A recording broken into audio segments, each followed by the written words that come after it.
Black perspectives, disability. What has black people got to do with it? Okay, before I read this article, I've been in special ed all my life. CRI for like 4 years, 94, no, I should say 6 years. Then went to a regular special ed in late 99. All my life, I mostly seen so called black people. First one up is so called Hispanic. Second one up is so called Caucasians, the Cockanoids.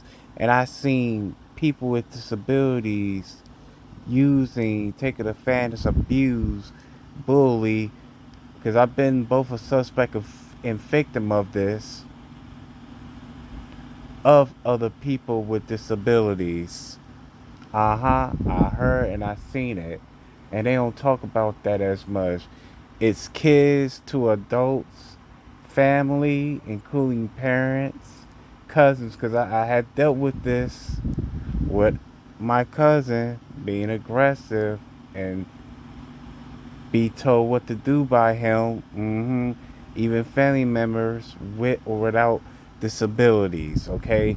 It'll always be the so-called black race. And you got to remember that the so-called Cockanoids disabilities are worse than the so-called blacks that have disabilities. Because the so-called Cockanoids with disabilities are the worst because they do a lot of incest, them hillbillies and the rednecks and so.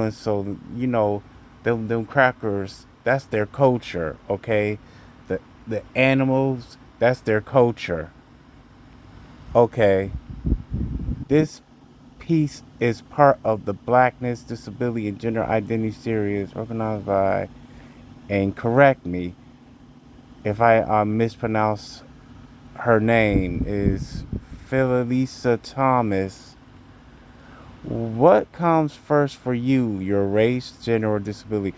This question has always perplexed me when I pose because I entered the room and came in the world as all three. I was born a beautiful black baby girl with spina bifida. Help me if I had mispronounced it. Before I even entered the world, these struggles and others impacted how I experienced this life. My race, gender, and disability are labels that were assigned to me at birth, so it's strange and somewhat cruel when I ask as an adult, which one do I pick over the others? However, what's really being asked of me is, whose side are you on? The answer, of course, is mine, on my side, hence to be more of aspect of me and less others will suggest that I should be at war with some part of myself. I'm not doing that. There are too many people and systems seeking to destroy bodies like mine. I'm not gonna help them. Wow. Mm-mm-mm. Race, gender, and disability. Mm-mm-mm. These structures, man, that's part of the agenda. And what side you on, and that's part of that. That's them higher beings. They make dollars off of this, coins, money off of this. And not going to help them. Mm-hmm. It's strange and it's cruel being asked as an adult. I grew up in a majority black subsidized housing community for low incoming families because I've been a low level all my life in Germantown, Philadelphia, Pennsylvania. After I began being regularly treated at a spinal bifida clinic, which by age 3 able me to be easily funneled to a pri- private preschool, a charity for children with disabilities called Easter Cells. Look at the word Easter. Easter is like a Greek word. That's why I stopped celebrate Easter. This had nothing to do with y'all, but this had something to do with a Jesus versus Zeus, and the whole time that Caesar Borgia. After East Sales, I was enrolled in a public school for children with physical disabilities from kindergarten until 12th grade. I've been in a special school for like 3 years, in 93 to 96. Kindergarten until 12th grade. By high school, I was what they used to call me Bay Street in a general education public school. I've been to a general education public school, never been back to a special school ever since for girls for part of the day. So already in my earliest life stages, my race, class, gender, disability had determined where I live and where I would attend school. All these institutions, my neighborhood schooling, have largely influenced my worldview and personal identity. Yeah, personal identity. Yeah, the earliest stages, like I just said, these three structures, like in the article that I just read earlier. Fast forward freshman year of college, I found myself attending primarily the white Penn State University public school for children with physical disabilities. I attended for most of my 17-year-old life, served about 400 racially and equitably diverse students. Well, 400, oh wow, was pale in a comparison to Penn State that served over 40,000, of which a small percentage were students of color and an unknown number were people with disabilities. Certain people with disability were especially absent in my daily life. Wow. Went to Penn State University. So this sister had attended there. She has like a physical disorder. No one in a disability attended a class with I entire very few in the hallways. One interaction I had people with physical disabilities were through awkward and offensively recorded meetings on their part on the University of paratransit vehicle. Uh, Meetings at University Passive Vehicle. Oh wow! So she attended Penn State. At Penn State, I found comfort communities of color when I needed. Um, what's the word? Dang! When I needed a fun, a filmation, a feeling of belonging, and a break from the daily Mongol and Mongol aggressions from encountering the dominant white culture. And it still goes on to this day.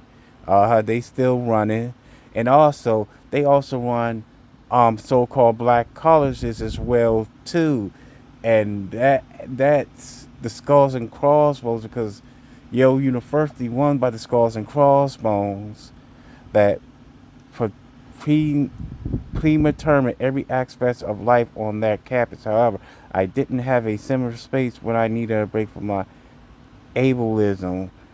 There were few opportunities to meet and connect with with other people with disabilities, and I'm gonna get to that after I finish reading the second article because I already read the first article.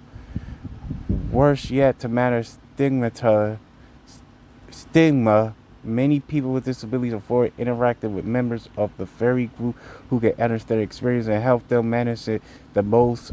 Other people with disabilities, the complications of this tendency can be even worse for black people with disabilities because we are marginalized with a marginalized group and has tends to be more isolated than white folks with disabilities. You see, the only time I was been around with white people was over at when I was with old timer. He was the only one white guy. Uh, the Mormons, even though it was a few so-called blacks, over at Kevin's party, my friend, and I was the only so-called black person the first time I met his family. With Jared and Gene came along, it was, let's say it was like individually two. Uh huh. And I think John as well. Mm hmm. Well, was I alone? No, because my friend Kevin was half so called black. I won't say the word African American, despite the Attitudes are no barriers. I did befriend a few people with disabilities during my time at Penn State. And yeah, well, I just don't want to be alone with other races. I forgot to tell y'all that. I, I just want to be around with my own so-called black people. Doesn't matter if they have disabilities or not. That's just me. All right. If I'm the only so-called black, I feel alone, and I want to be around with so-called black people, not just other cultures, man. That's how I am because I already past that stage, things that I did not know that I know a little bit of. However, they were all white. I can't be in a all white university. I never been to the university, but I've been to a community college, which was Prince George's in 2008. I soon noticed significant class and race privileges differences between us. Most of the white students with disabilities that I knew really loved their Penn State experience and felt a part of the university community in a way that I never did. While we commiserate, commiserate a lot about the lack of accessibility to various buildings and events, etc. Generally, once they were accommodated, they expect that they could maneuver the culture and space just as well as most other students. This was not my experience because even once I had accommodated, they there were an added layer of race and class that needed to be accounted for, managed, and hence I never became close friends with any of the white people with disabilities I had encountered in college. It's the same thing with with with half of the white people that I was around with. I wasn't even close to them, the close to them like that. I mean, old timer Ralph and Corbett, yeah, uh-huh. But I'm not close with a lot of cockanoids like that. Uh-huh. Yeah, man. She never been close friends with these cockanoids with disabilities, man. Mm-mm-mm. Minority, diversity, and so and so. But I've been in multiracial panels, and I've been in these cockanoid panels, which was in the wrestling community, and expressed uh and defended Malik X. Oh yeah, uh-huh. Even though I felt left out. Mm-mm-mm. Socializing with prominently non-disabled black peers. So she had socialized with non-disabled black peers, and college was not easy either. Often the events organized by multicultural student organizations were in spaces that were not accessible. I struggled with challenging the tendency. I understood the social economic constraints that students of color were more likely to counter when finding a place to safely gather and have a good time. For example, now the black fraternities, yeah, and I'm against that. I got some black family members that were in those fraternities or sororities. Yeah, they were in sororities, had their own houses like the white fraternities tended to. They worship the pagan gods. I know. Even my father's mother that I didn't even know that was in Delta with. So in addition, because of racism, probably black parties were more likely to be heavily surveyed by police. So we needed social locations where we were be least likely to be harassed. Hence, a prominently white racial area may be less welcoming to a loud house of black students than an apartment on the nosy college strip Finally, less accessible spaces are just cheaper and more abundance. Because of these race relation barriers, I was more willing to compromise on my own access, needing to if I race to contend the access barrier to probably black parties friends were on standby, prepared to carry me up or downstairs, folded in my wheelchair into cars and provide a place for me to sit on the dance floor. Well, compromise, accessible spaces, maybe less, a loud house full of black students, in an apartment. Oh my God. There's, oh shoot, there is more. Hold on.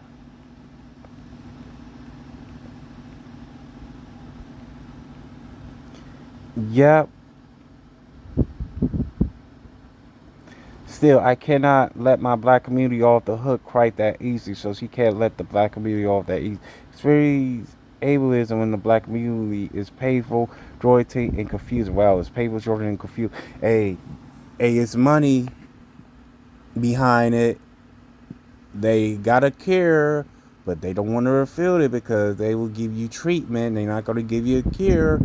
They give you medication, but they're not going to give you a cure. It's money, money, and and their main enemies are us anyway. It always been us than any other races. Yeah, there's other races of certain people, but it's mainly us because they can't stand us. Being told by an administrator at Palmy HBCU that my aggravated request to move a lecturer to a wheelchair accessible event space was an unreasonable one that unfairly inconsistent everyone else was difficult. In the black community, most are not conscious of the oppressive belief that disabled people are inferior members of the community and really should not be active. Feral parts of it.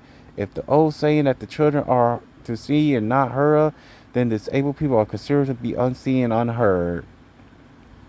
We are treated as if someone our process slows down the process of the rest of the community that really matters. Wow, slow down the process.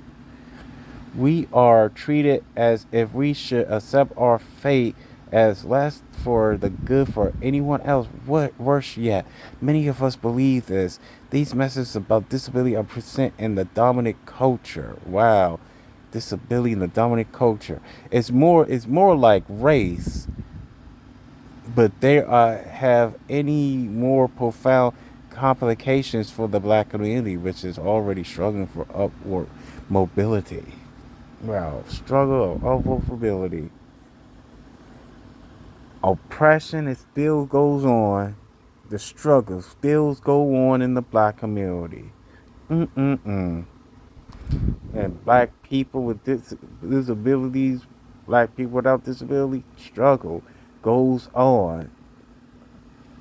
Experience oppression in one community does not mean that one cannot contribute to oppression in another community. We live in a essentially ableist society. Well, ableist society that we live in, and that the fact is no less true for black people than it is for anybody. However, the history of creations and functional ableism in the black community are different than the white community. It's always be freaking us, man. They always pull the plug, man. And the white community is like, let's say 100 times worse than the black community. I'm just giving y'all facts. And same thing with other communities of color. But it's like, if you're Caucasian persuasion, you get the Caucasian privilege. Caucasian privilege is not for so-called black people, and it's not for me either. Hence, ableism is considerably specific, historically contextual phenomena. Yeah, contextual phenomena. African Americans, we need to stop saying African Americans, a colonizer, Afrikaners. I was about to say that too when I was at the doctor's. When the lady that works at the process was trading a young sister. She was a sister as well too. African American, they African, yeah, that African American got to go, but it's not easy to get rid of African American. Mm-mm-mm. We are the children of Israel. That's who we are, anyway. And we've been everywhere. I keep a line. Garden of Eden, that's in I keep a line. Atlantis, that's in I keep a line. Disability is largely constructed in relation to the history of slavery, Jim Crow. Slavery, 42, 59, 76. Um, did I leave any numbers out? And I think it's 106. Remember the show 106 in Park? Uh-huh. Look it up. Demonstrate on so-called black people. And I did a video on this last year. So Jim Crow and the racist family associated with them, because I think Jim Crow still exists, and the modern Jim Crow is redesigned, but it's still like the year Crow. Racist family associated with them, that still goes on, whether it stays or not stays. That's the agenda they pushing. This history includes medical competition, that's pseudo, labor exploitation, as well as the overwhelming black body. They've been doing this exploitation and buck racing for us for decades. This is what Yaku wanted. This is what Seuss wanted. These practices and the beliefs that informs them pursuits produce disabilities and health disparities in our communities today. African Americans, African Americans, uh, like, stop. The African Americans got to go. This is the third time I had repeat myself. African Americans, fourth time. African Americans, five times. That word got to go. That's whatever article I'm gonna like alter it. I'm gonna say the children of Israel. I'm gonna do this right now. Today, the children of Israel continue to experience higher rates and worse consequences of disabilities. These include being more likely than their white counterpart. It always be freaking us. Something ain't right here. Something is not right. Favor segregation and special education. And I've been a victim of this. People that's in the children of Israel, the Akipalites, been victims of this segregation, and we did not even know about this segregation and special education. Placed in the prison industrial complex, that too. Or worse, killed by police, that too. And you know, cockadoys be killed by police than the children of Israel. Oh, do you know that? Because that's what people was telling me. Or overrides, institutionalized as a consequence of their disability. The children of Israel also tend to benefit less from disability policies, even though they have the greatest needs.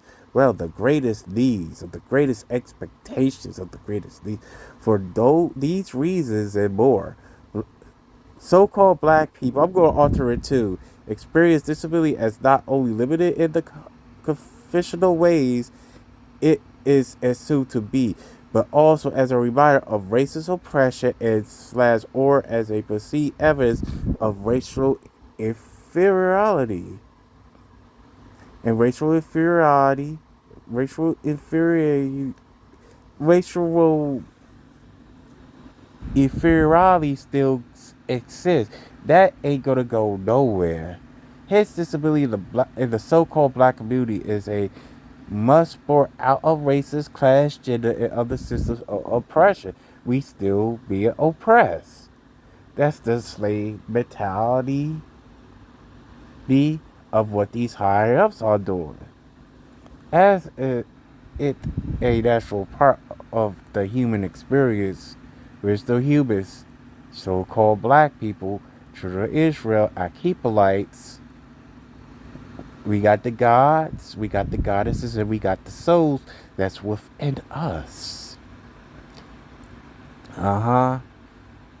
The association of disability with racism is what's make it harder for so-called black people to identify with not only disability pride and pride, yeah, but accessing disability related resources that would otherwise help them.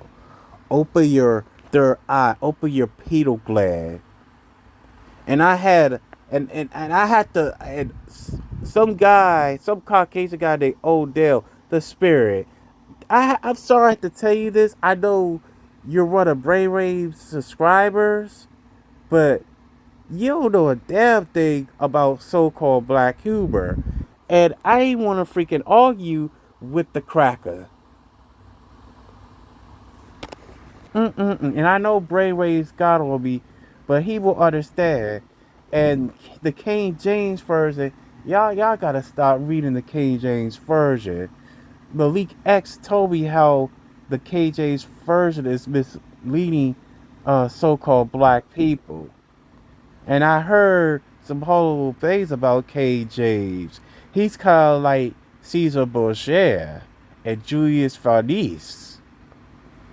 It is important for the so-called black community to realize that disability is not solely a consequence of racism or an overcoming violence or inequality. However, when these are the case, regardless of how our disabilities are acquired, there is so much we can do to survive, die, live full lives. That's all we have to do. Disability is part of the spectrum of the human difference and of so-called black areas. So-called black people with disabilities have contribute significantly to black so-called black life and culture. The resilience of engineering and talents of so-called black people with disability needed to be highlight, uplift, celebrate, learn from. Yeah, we need to be highlight, uplift, and celebrate, and learn from. Oh, here, this too much, and recuperate it. So-called black communities with contact with so much can be a little to be able is much less oppressive than any other way to reduplicating dominance attitude towards disabilities will only serve to further moralize us. Well, we need to change that around, try to make it cleaner and cleaner. You see, those higher ups don't want that. They want us to suffer and stay as oppressors, living in the Babylonian system. That's what they want. If we could put our differences aside, and I said this too a couple of times, we should work together, build us up, have so-called Black Wall Street building a lot of so-called black businesses to increase the fundings and have old dollar bills and old coins. Because we had coins back in the day with the Moors and stuff. We need to do that. But when? When is the time? We need to figure this out. I'm out of here. Hashtag for the culture. I'm out.